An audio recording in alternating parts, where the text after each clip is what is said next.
Shalom, shalom, bien-aimé. Comment est-ce que tu vas? J'espère que tu te portes bien. Le Seigneur m'a donné un message que je vais partager avec toi. Et ce message est pour une personne, une femme, un homme, une jeune fille qui n'a pas encore accepté le Seigneur comme Seigneur et Sauveur, qui n'a pas encore fait véritablement la paix avec le Seigneur. C'est pour toi que je viens. Ce message est pour toi, mon frère, ma soeur. Je te prie juste de prendre quelques minutes et d'écouter ce message que le Seigneur me donne pour toi. La Bible nous dit donc je vais lire, la Bible nous dit ici dans le livre de Matthieu 6, le verset 33. Il dit: recherchez premièrement le royaume et la justice de Dieu, et toutes ces choses vous seront données par-dessus. Certainement que en tant que jeune, peut-être que tu es dans l'âge adolescent, tu es dans l'adolescence, 16, 15, 14 ans, 20 ans, tu as dépassé même l'adolescence, 20 ans, 25 ans. Peut-être qu'une fois tu as été interpellé, quelqu'un t'a parlé de la part du Seigneur, t'a apporté un message, vraiment un message de vie, t'a parlé de Jésus, t'a dit que le Seigneur t'aimait, le Seigneur t'aime, et t'a encouragé à donner ta vie à Jésus. Et peut-être que tu t'es dit intérieurement que j'ai encore du temps. J'aimerais d'abord profiter de ma jeunesse. J'ai encore du temps. Ou peut-être aussi, peut-être que tu n'as pas encore, peut-être qu'on t'a jamais évangélisé, on t'a jamais parlé du Seigneur.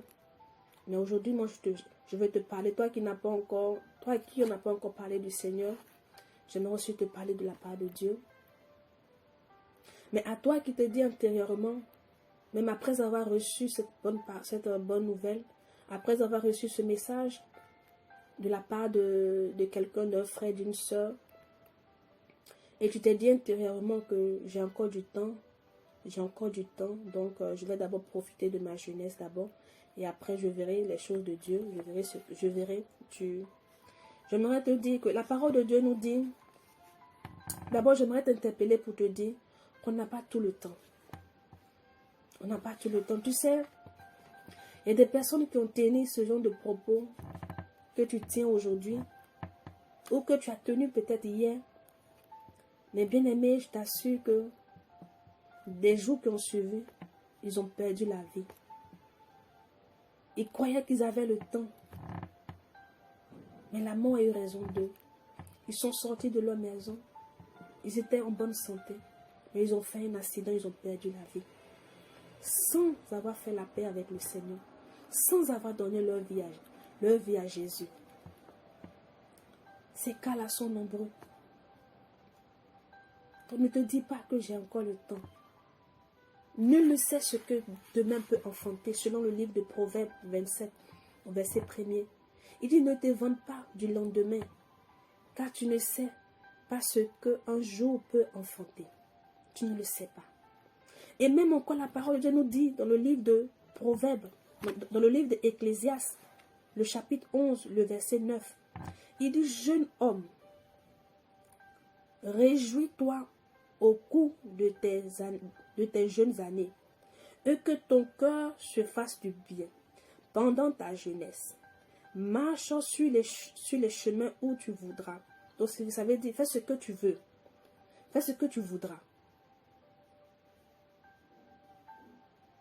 et va vers ce que tu désires, en sachant que tout cela, Dieu te fera venir en jugement. Donc ici dans l'Ecclésiaste, on nous dit ici, tu peux jouir de ta jeunesse, tu peux faire tout ce que tu veux, mais n'oublie pas que tu passeras en jugement devant ton Dieu. Mais tu sais, bien-aimé, notre Seigneur est amour. Il nous a tant aimés qu'il a donné sa vie. Il a donné son Fils pour toi et moi. À la croix, il est allé. Il est ressuscité. Pour que tu aies la vie éternelle. Ne te dis pas que j'ai encore le temps. Non, bien-aimé. Je ne te le souhaite pas. Mais tu peux sortir aujourd'hui et puis perdre ta vie. Tu peux sortir et perdre ta vie. Et encore, peut-être que tu es une femme, tu es une jeune fille, un monsieur. Tu as 30 ans. Tu as 35 ans, tu as 45 ans et même 50 ans. Et jusque-là, tu n'as pas pu vraiment réaliser, tu n'as pas pu vraiment bâtir ta vie professionnelle, familiale. Comme on dit chez nous, tu te cherches encore.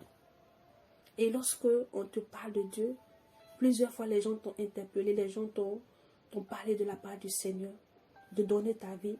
Mais pour toi, présentement, ce qui est important pour toi, c'est d'abord ta réussite professionnelle. Ce n'est pas mauvais en soi. Pour toi, présentement, jeune soeur, ma soeur, présentement pour toi, c'est le mariage. Pour toi, d'abord, c'est l'enfantement d'abord. Pour toi, d'abord, c'est la stabilité professionnelle. C'est ça ta priorité, c'est ce que tu recherches premièrement, c'est ce que tu veux d'abord.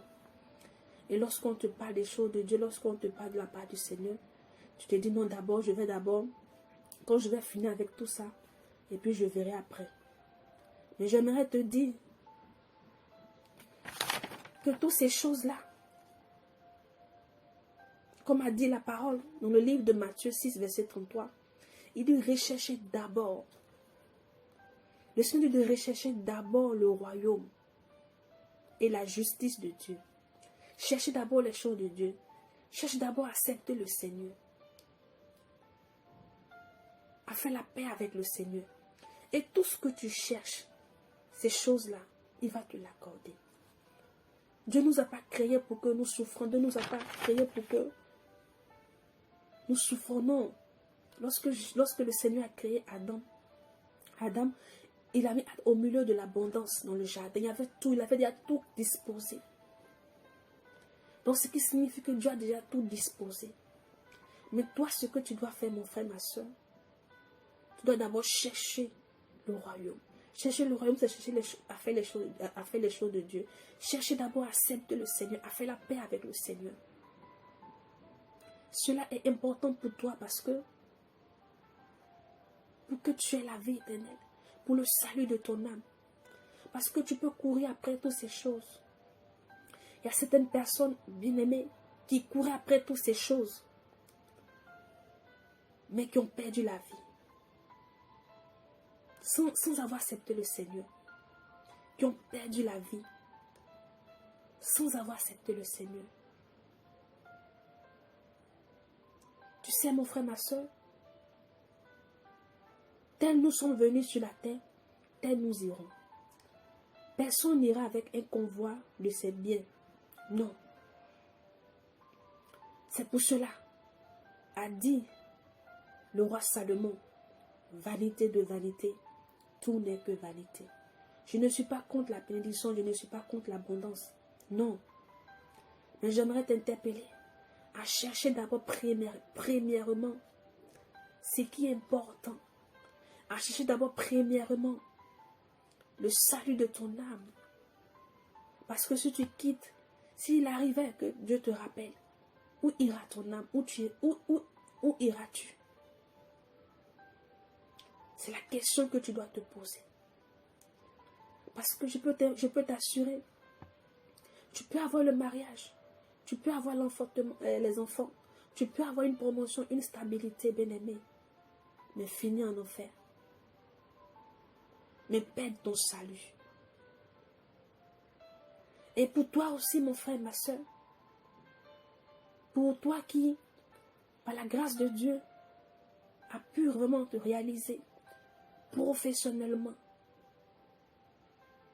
tu as une stabilité vraiment sur tous les volets. Que ce soit dans la famille, que ce soit dans tes affaires. Dieu t'a fait la grâce. Ne te dis pas non. Que j'ai tout, je suis dans l'abondance, dans l'opulence. Qu'est-ce que je vais faire encore avec Jésus? Mais qu'est-ce que je vais faire avec les choses de Jésus? Avec les choses avec tout ce qui concerne vraiment le Seigneur Jésus. Et lorsque certaines personnes te parlent de la part de Dieu, tu brandis vraiment tout ce que tu as, tu brandis vraiment la stabilité dans laquelle tu te trouves, les biens que tu as, l'abondance. Mais j'aimerais t'interpeller, bien-aimé. La Bible nous dit dans le livre de Matthieu 16, le verset 26, il dit: que servira-t-il à un homme de gagner tout le monde s'il perdait son âme? Que te serviras-tu à toi, bien-aimé, d'avoir toutes ces choses-là, cette gloire, et à la fin perdre ton âme? Ça ne sert à rien. Je pense que jusqu'au jour d'aujourd'hui, aucun homme n'a pu avoir la richesse qu'avait le roi Salomon. Mais dans toute cette abondance, le roi Salomon a dit, il dit: vanité de vanité, tout n'est que vanité. Ce qui est important, mon frère, ma soeur, c'est le salut de ton âme. Ce qui est important, bien-aimé, c'est où iras-tu après ton passage sur cette terre. Nul ne sait ce que demain peut enfanter, selon Proverbe 27, verset 1er. C'est pour cela, lorsque tu entends la voix de l'Éternel, lorsqu'on te parle du Seigneur, n'endurcis pas ton cœur. Parce que tu peux aller te coucher aujourd'hui et ne plus te réveiller le lendemain. Dieu, le Seigneur veut te sauver. Il veut te ramener à lui. Il veut te sauver. Et parce que il veut nous sauver, parce que il a élaboré ce plan-là pour sauver le monde, pour sauver ses enfants, qu'il a donné son Fils unique pour toi et moi. Jésus t'aime. Ne te dis pas que j'ai trop fait de mauvaises choses dans ma vie. Est-ce que le Seigneur peut m'accepter?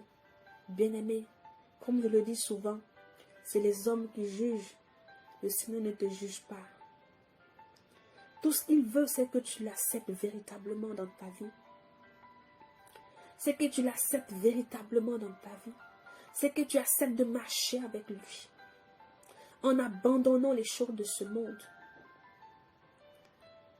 Pour te dire que, comme j'ai dit, lorsqu'on meurt, nulle personne, après sa mort on a fait des convois pour l'accompagner de ses biens. Non, tout cela reste.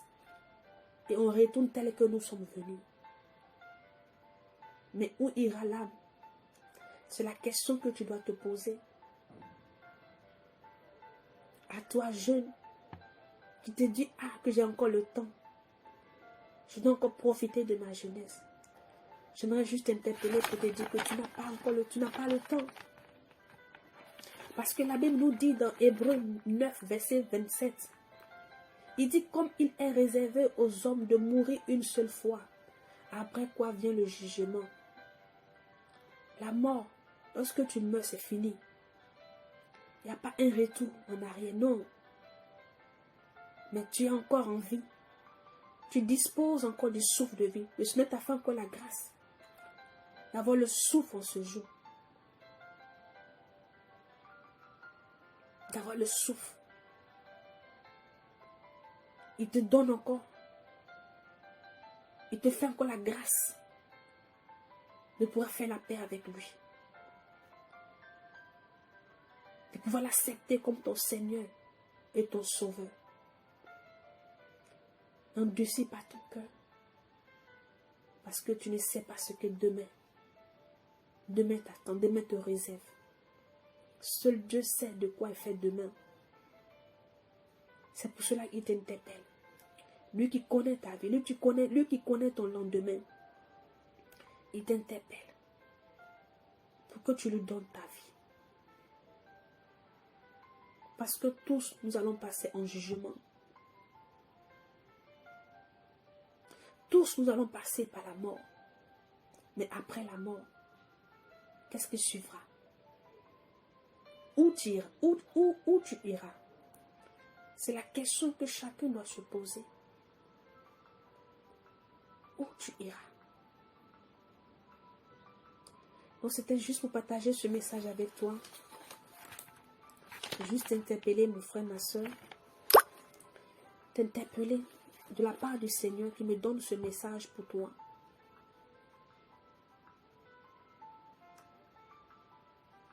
Juste t'interpeller par rapport à ce message.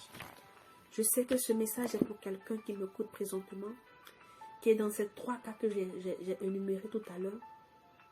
Mais je crois que le Saint-Esprit va parler à ton cœur. Il va parler à ton cœur. Il va parler à ton cœur. Et que le Seigneur parle à ton cœur, ma soeur, mon frère. Tout n'est que vanité de vanité. Les temps sont mauvais. Il est temps pour toi de ranger ta vie. Il est temps véritablement pour toi de ranger ta vie. De ranger ta vie. D'être vrai avec le Seigneur. D'être sincère. Pour ne pas être étonné à la fin. Jésus t'aime. Il t'aime. Il t'aime. J'aimerais que tu retiennes ceci. Demeure richement béni. Que la grâce et que la faveur de Dieu demeurent sur toi. Et que la main de Dieu vraiment te protège. Que la main de Dieu conduit tes pas. On se retrouvera par la grâce de Dieu pour une autre exhortation.